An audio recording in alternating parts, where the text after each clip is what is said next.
All right, folks. Good afternoon. Thursday, the 30th. Hopefully, some people jump on. I want to touch on a couple different things today. Um, Going out this kind of raw today. I would be honest with you. It's been a busy couple weeks. There's been a lot of different things. I'm as human as the rest of you. There's been a lot of personal things. There's been obviously the obvious stress of trying to get my book out, Alan. And we're gonna talk about that a little bit in a second. But one thing that I've been seeing a lot of that I want to talk about, and I mean this from a been there perspective, but I want to touch on it. Is I've been seeing a lot of people getting upset that they feel that there's not a lot being done when it comes to mental health. So we'll stick with the first responder community for right now. There's not a lot being done. Oh, there's all these resources. I don't understand why people aren't using them. I don't understand why people aren't doing this. Why isn't there more talk about this on the news feeds? Why isn't there this? And I've been seeing a lot of it.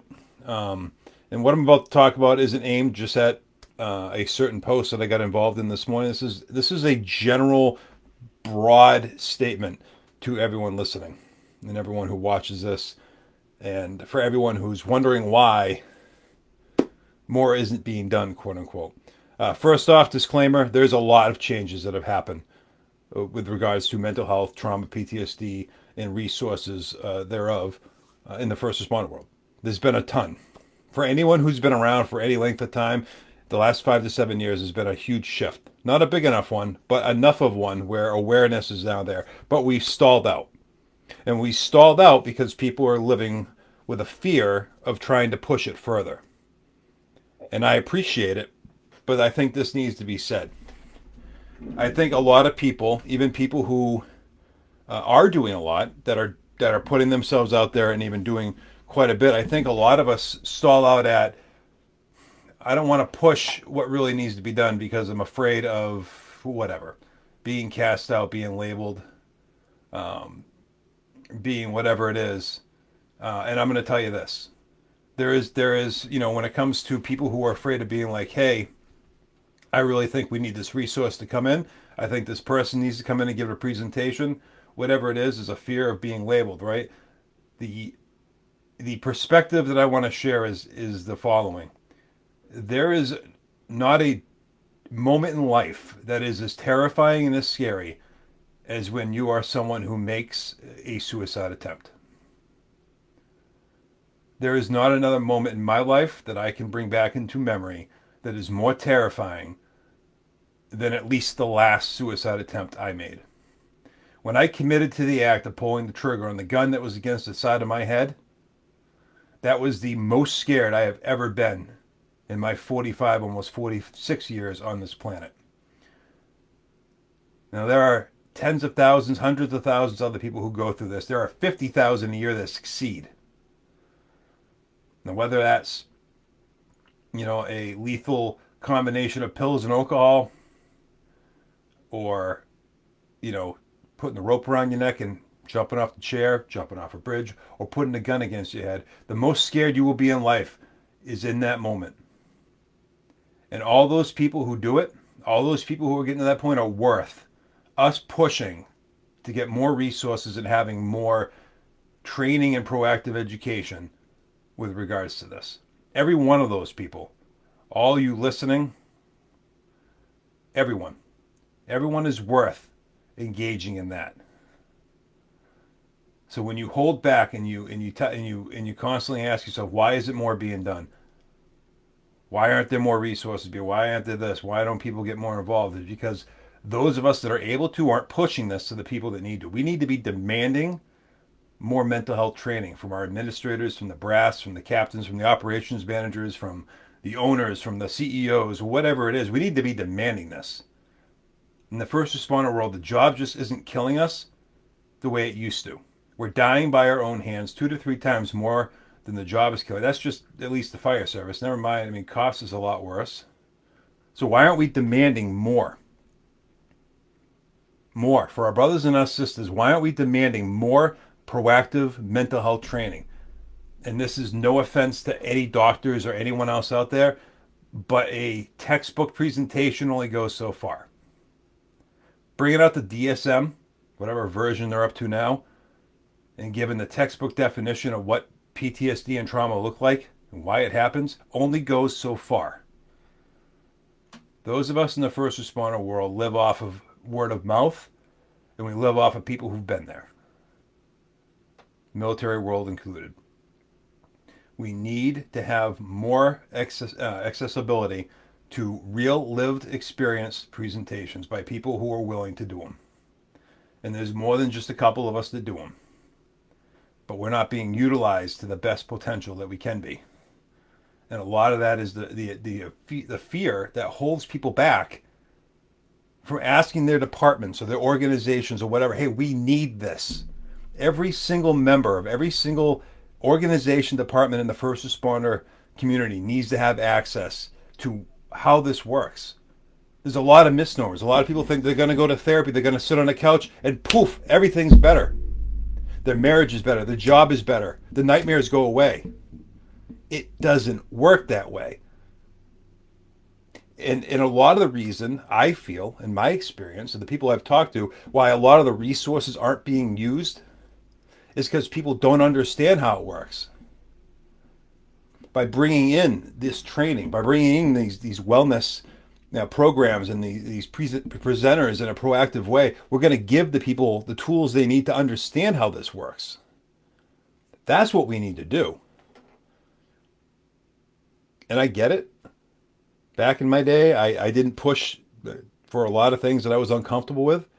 But I want you, when you think that, when you're questioning yourself, for those listening, when you're questioning, oh, I don't want to push this because I don't want to be labeled as the person who asked for it. I'm afraid of what it is. I want you to think of what I said earlier, of how terrifying it is when someone has that suicide attempt. And I'm talking about the moment it happens. Again, I will recap. The moment that person commits to the act of making a suicide attempt is the most scary event in their life up to that point. Think about that when you hold back from asking your department or organization to bring in resources and training to help you, your coworkers, your family, our kids. We owe it to the next generation of first responders, but we owe it to our kids to start biting trauma in the ass. We have to. It is continuing. All my educators out there, public school and people, you can chime in. How are the kids treating you these days? It's out of hand. So that's my 2 bits, if you will, when it comes to why isn't there enough being done? Ask for more to be done. Sure, it falls on administrators. I present and hear this all the time. Oh, administrators have to make it happen. That's fine. The grunts have to be asking for it, demanding it. Not just from the administrators in your department organization, town halls, city halls, human resources, all of it. Demands need to be made. People are dying. Jobs are being vacated. People aren't coming back to our jobs. We don't have the replacements, and it's even in the healthcare. Look at healthcare. It's the same there. Demand it. We are all worth it. We all deserve it. We are all selfless people. We deserve to get the training to be able to save our lives, our brothers and sisters' lives, and to be able to pass on to the next generation. There is no reason why we shouldn't be training just as hard with proactive mental health and wellness as we do as advancing a hose line, venting a window, perp takedowns. I don't know what cops do. Answering the phone, first aid, whatever it is. We should be training just as hard, if not harder, for proactive mental wellness. All right. There's my aggressive few minutes. I stand by it and I fucking mean it. All right. You want to make a difference. You want to get people to start using the resources. Start demanding your organization have them. Demand it. And if you're afraid of being terminated or labeled, maybe your organization isn't the place you need to be. If it's that bad, which is sad, by the way. All right, positive stuff. We're going to do positive stuff, even though that I think that's all positive. I think if we all, as Sherry's t-shirt, yeah. If we all bite trauma right in the ass, I think we can make some significant changes. We're there. We're right there. We're on the cusp of it. So let's talk about some really positive stuff here. All right, so the book. All right, You want to learn how to help yourself? Read my book. There's a whole bunch of do nots and a whole bunch of what works and do's.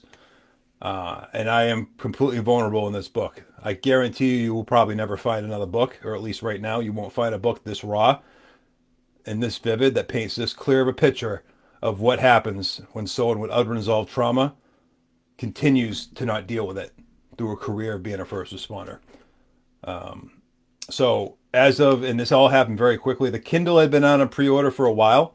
We had kind of green-lighted that. But then with some different opportunities come up, I had to green-light the paperback. So that is now available for pre-order.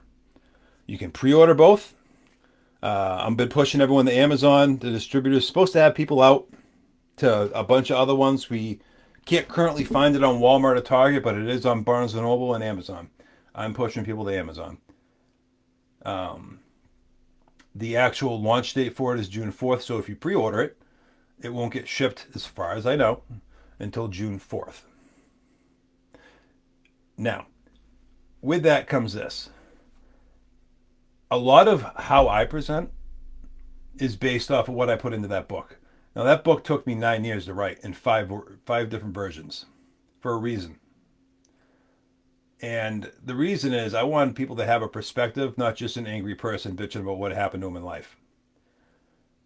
You will gain something out of reading about all the good and bad, terrible and nightmarish shit that I went through in my life.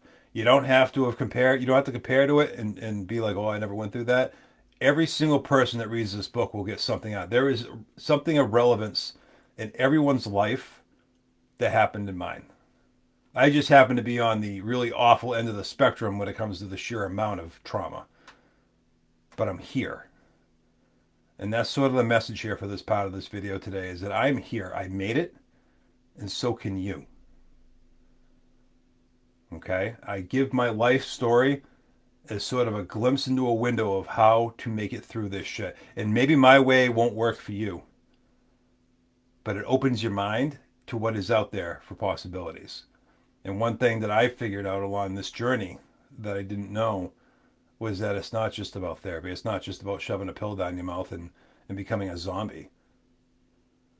There's a lot of things that go into healing. And as terrifying as that can be, and as hard and as quick as people shoot down the opportunity to heal because, oh, it sounds like it's going to be a lot of work, it is fucking worth it. It is worth it. I've had a lot of you reach out,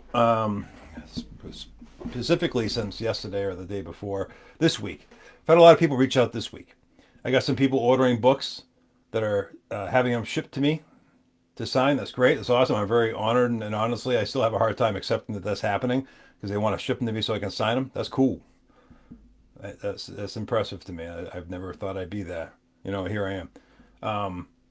Get these books to the people you think need them. You might be surprised who could benefit from a book like this. It's all about the human connection, folks. It really is. So that's what I'm going to leave you with today. I will have some more. I'm going to try to do some shorter videos. I got someone pushing me to get out of my comfort zone with them. I think I look goofy in videos, so I don't typically do short ones. I got a big forehead, so it's all about the angle. All right. But spread the word. This is how we heal. We don't heal by being diagnosed. We don't heal, no offense again to the medical community, we don't heal by a PhD reading a bunch of text phrases out of a book on the signs and symptoms and being like, cool, go get better. We don't. We heal long term by connecting with other people who have done so themselves. And this is everyone's opportunity to do that. We all deserve to heal.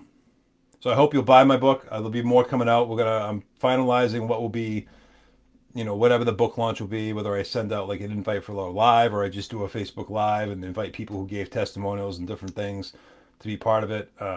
Haven't decided yet, but the book launch is Tuesday technically. And then, if you want to have me come out and talk, reach out to me. I want to hear from you guys. I really do. I know a lot of people hold back on reaching out to me for different reasons. I want to hear. I want to hear what you think of the book. I want to hear what you think about the videos, what you think resources work. Maybe my approach isn't always the way it works for you. I'm a bit of a type A person, if you haven't figured it out. I want to hear it. I do. So that's your my two bits for today. I love you all. For you, all you first responders, healthcare, all you that are still out there running and gunning, thank you. For those that are struggling, know you are not alone. I want to quote my bro, Kenny Mitchell here. There are too many of us to feel alone. And I want you to hold on to that. That is true. There's too many of us to feel alone. All right, so have a good rest of your day, your Thursday, your week, your weekend. The nicer weather's here, at least in New England finally. I'm sure it'll change. Um, and please reach out. Share the knowledge of the book. Reach out to me. I want to hear your thoughts. So have a great day, everyone. Much love.